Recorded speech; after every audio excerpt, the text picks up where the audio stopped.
حضرت علی نے فرمایا، صبر دو طرح کا ہے، ایک مصیبت پر اور دوسرا خواہشات کے خلاف۔ یہ بات ہمیں یہ سکھاتی ہے کہ صبر صرف مشکلات میں برداشت کرنے کا نام نہیں، بلکہ اپنی خواہشات کو قابو میں رکھنا بھی صبر کی اعلیٰ صورت ہے۔ انسان جب اپنی خواہشات کو کنٹرول کرتا ہے تو وہ گناہوں سے بچ جاتا ہے۔ اسی طرح مصیبت کے وقت صبر کرنا انسان کے ایمان کو مضبوط کرتا ہے۔ صبر دراصل اللہ کی رضا کی علامت ہے۔ یہ دل کو سکون دیتا ہے اور انسان کو اللہ کے قریب لے جاتا ہے۔ علم کی فضیلت۔ حضرت علی نے فرمایا، علم دولت سے بہتر ہے، علم تمہاری حفاظت کرتا ہے اور تم دولت کی حفاظت کرتے ہو۔ اس قول سے پتہ چلتا ہے کہ علم ایک ایسا سرمایہ ہے جو کبھی ختم نہیں ہوتا۔ دولت چور چرا سکتا ہے، ختم ہو سکتی ہے، مگر علم ہمیشہ ساتھ رہتا ہے۔ علم انسان کو عزت اور مقام دیتا ہے۔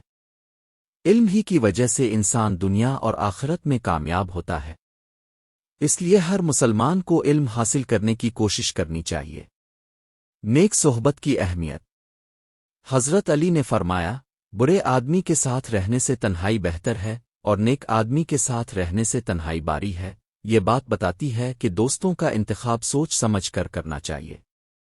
برے لوگوں کی صحبت انسان کو گمراہی کی طرف لے جا سکتی ہے۔ نیک لوگوں کی صحبت دل کو سکون اور ذہن کو پاکیزگی دیتی ہے۔ نیک دوست انسان کو برائی سے بچاتے اور اچھائی کی طرف مائل کرتے ہیں۔ زبان کی حفاظت۔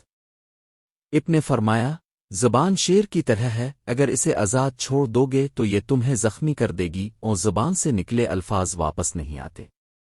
ایک غلط جملہ انسان کے تعلقات، عزت اور محبت کو ختم کر سکتا ہے۔ اس لیے ہمیشہ سوچ سمجھ کر بولنا چاہیے۔ اچھے الفاظ دلوں کو جوڑتے ہیں اور برے الفاظ دلوں کو توڑ دیتے ہیں۔ دنیا کی حقیقت۔ حضرت علی نے فرمایا، دنیا پیٹھ دکھا کر چل رہی ہے اور آخرت سامنے سے آ رہی ہے۔ اس قول میں ایک عظیم سبق ہے کہ دنیا فانی ہے اور آخرت باقی ہے۔ جو لوگ دنیا کی محبت میں کھو جاتے ہیں وہ آخرت کی تیاری بھول جاتے ہیں۔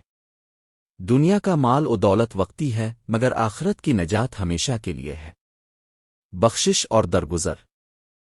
ابن نے فرمایا، تمہارے بھائی کی خطا کو معاف کرو کیونکہ وہ بھی کبھی تمہاری خطا معاف کرے گا۔ یہ قول ہمیں معاف کرنے کا درس دیتا ہے۔ اگر ہم دوسروں کی غلطیوں پر سختی کریں تو کل کو جب ہم خود غلطی کریں گے تو کوئی ہمیں معاف نہیں کرے گا۔ معافی دل کو سکون اور تعلقات کو مضبوط کرتی ہے۔ تقوی کا معیار۔ حضرت علی نے فرمایا، تقوی یہ نہیں کہ تم زیادہ نمازیں اور روزے کرو، بلکہ یہ ہے کہ تم گناہوں سے بچو۔ اس سے واضح ہوتا ہے کہ عبادات کا اصل مقصد اللہ کے خوف اور فرمانبرداری کو دل میں بٹھانا ہے۔ اگر عبادت کے باوجود گناہ جاری ہیں تو یہ عبادت بے روح ہے۔ غرور سے بچاؤ۔ ابن نے فرمایا، غرور انسان کو ہلاک کر دیتا ہے اور عاجزی انسان کو بلند کر دیتی ہے۔ غرور انسان کو اندھا کر دیتا ہے اور وہ حق کو نہیں دیکھ پاتا۔ عاجزی انسان کے دل کو نرم کرتی ہے اور اللہ کے قریب لے جاتی ہے۔ رزق کا یقین۔ حضرت علی نے فرمایا، جو رزق تمہیں نہیں ملنا وہ تمہیں کبھی نہیں ملے گا، اور جو تمہیں ملنا ہے وہ تم سے دور نہیں جائے گا۔ یہ قول ہمیں قناعت اور اللہ پر بھروسہ سکھاتا ہے۔ رزق کے پیچھے اندھا دھند بھاگنے سے بہتر ہے کہ حلال اور پاکیزہ کمائی پر اکتفا کیا جائے۔ موت کی تیاری۔ ابن نے فرمایا، لوگ دنیا کے پیچھے ہیں اور موت ان کے پیچھے ہے۔ یہ حقیقت ہے کہ موت ہر حال میں آ کر رہے گی۔ سمجھدار وہ ہے جو موت آنے سے پہلے آخرت کی تیاری کرے۔ دنیاوی زندگی عارضی ہے مگر آخرت ہمیشہ کی ہے۔